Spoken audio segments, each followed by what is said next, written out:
Hey guys, Chris here from Sans Minds Magic, bringing you a crazy new effect by our friend Rizky Nanda from all the way over in Indonesia. A moving ink effect with nothing but the ink and your skin, happening inches away from the spectator's face, so no cover and no other funny business.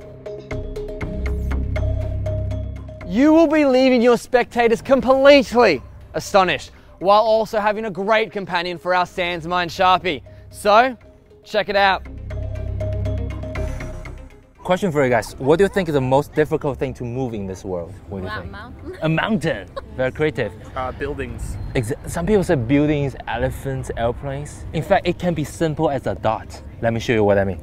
I'm gonna draw a little dot on my fingers, like this. So let it dry a little bit, so you can see the little dot on my fingers. Yeah. Interesting, if I wave my hand over, you can slowly to move. Like that. That's really interesting, right? And do me a favor, just say move. Shh. Say that again, say that again, say that again. Say that again, that was beautiful. Shh.